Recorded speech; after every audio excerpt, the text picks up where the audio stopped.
Hi, this is Tim of the 1916 Company. Welcome and thanks for logging on. If you love this watch, email me. I am still Team Mosso at thewatchbox.com. It is still in the description below.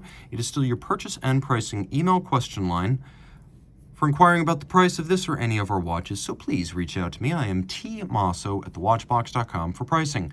Today, we discuss part of the class of 2018, the latest generation of Breguet Marine watches. This is the Breguet Marine Chronograph 5527, and it is the BB in white gold.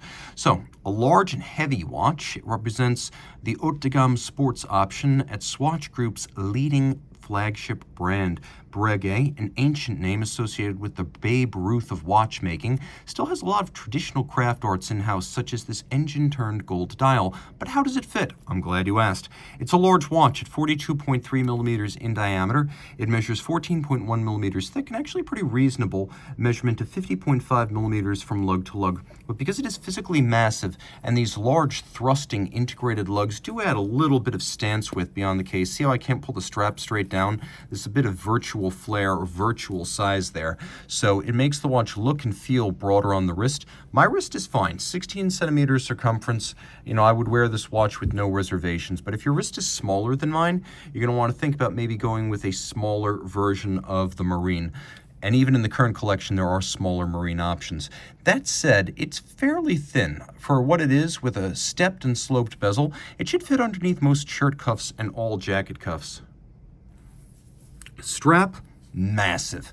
Fixed to the case using screws and bars. That's more secure than spring bars. That's a great thing to see on a sports watch that is also extremely heavy and expensive. Now, the strap is, I would say, dark blue with a semi-gloss finish, monotone stitch. It's got a folded edge. On the bottom, it's calfskin, brand new Breguet factory strap, no crimping, no gouging.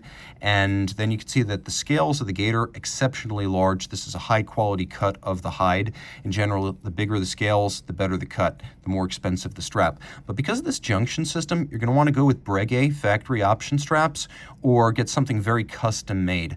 There is a rubber strap in blue, which is tailor-made for this watch. It comes from Breguet. It allows you to avail yourself of the screw-down crown and the 100-meter water resistance. So with the rubber strap, you can absolutely take this swimming. Now we have here a ship's wheel designed to remind you that Breguet was once the watchmaker to the French Navy, Horloger de la Marine.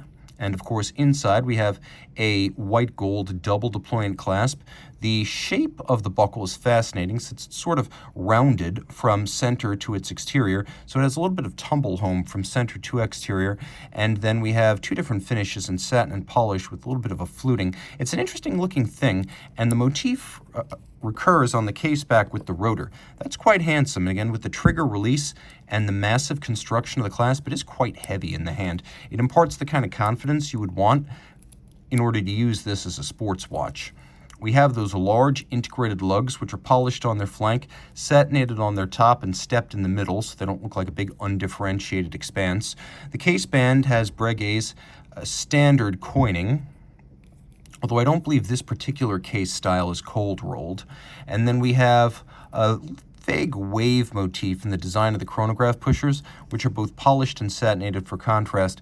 Then we have polish and media blast on the crown. You can also see on the underside, there's a little recess in the case flank that allows you to get your thumbnail in there to pry the crown up once you screw it out.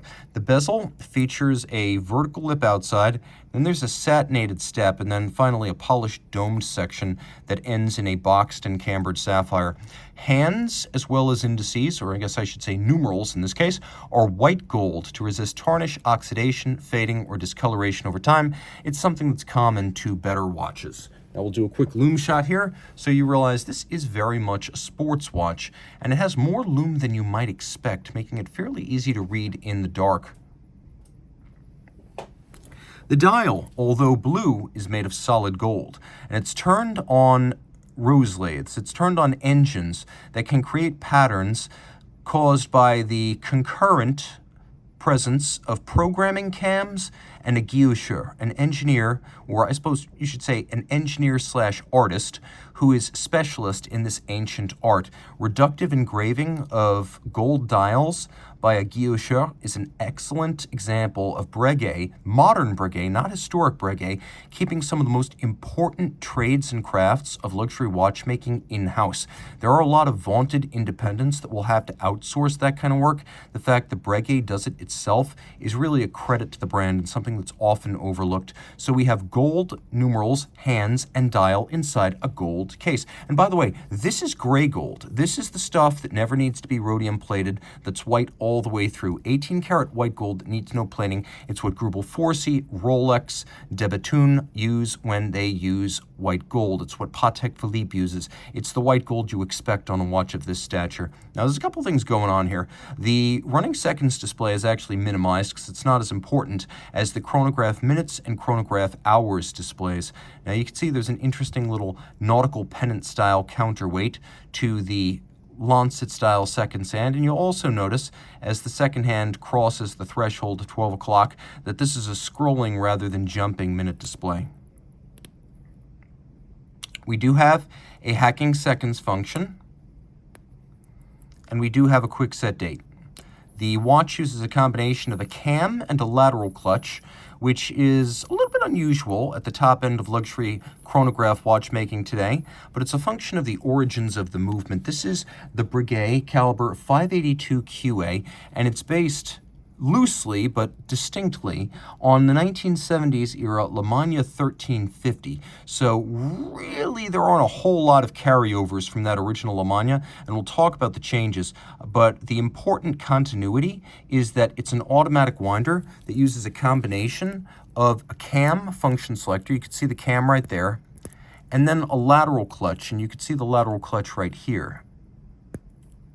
But now right here, you can see that there is a pocket watch style spoked wheel that drives an incredible lattice-like, likely spring-loaded, Leica-formed chronograph driving wheel. So you've got the driving wheel or the intermediate wheel right here, and then you have the direct driving wheel. But that direct driving wheel really does look like it was created by galvanic lithography, Leica, to micro-profile the teeth to create the smallest possible jump when the chronograph is engaged. And to be fair, it really does a pretty good job of that. If I press and hold, as opposed to pressing and quickly releasing the chronograph, I actually get a very smooth, non-jumpy, almost vertical clutch-like engagement. And I think that's the benefit of having all that swatch group materials technology, that you're able to do this to a lateral clutch and still get a very vertical clutch style engagement with almost no jump or extraneous motion. So that's really impressive.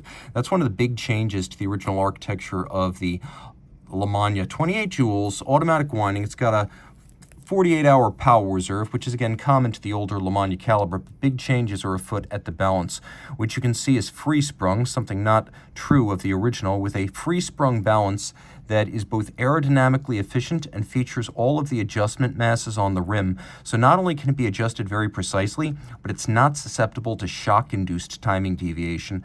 And then right on top of that free-sprung balance, we also have an anti-magnetic silicon hairspring that's also extremely resilient against temperature-induced timing deviation. We have this polished and blackened wheel-style gold mass that drives the winding system through ceramic bearings. That's another upgrade. And then you can see that the original magic lever style pole-based winding system of the Le Mans is actually still present, but skeletonizations of the bridge above make it visible. Now, there have also been some changes in the quality of the finish, with the beveling on the edge of the bridges being a huge step up from what you would traditionally see on Breguet caliber 582s. Right here, you can see the bridge for the winding system.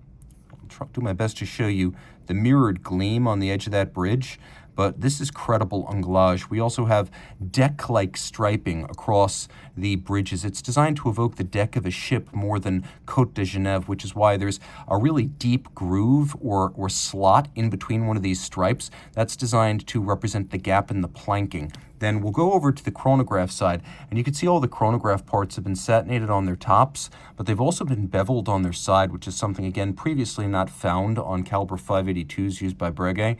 There is engine turning on the platform below. It's still a bridge, but you can see that it has, actually, no, that The base plate sits below this bridge. You can see it below my finger here. Then there is this large bridge that contains most of the chrono mechanism. It has engine turning across its top as well. There's solarization at the center of the ball bearing, and you can see satination on the wheels as well as the regulator cap.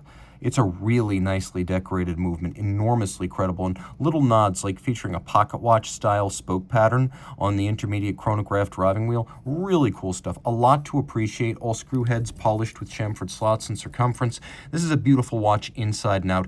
Definitely deserves to be considered alongside the likes of something, say, a Patek Philippe 5990 or 5980 or a Royal Oak offshore chronograph, or even something like a Longa Odysseus, to be perfectly honest.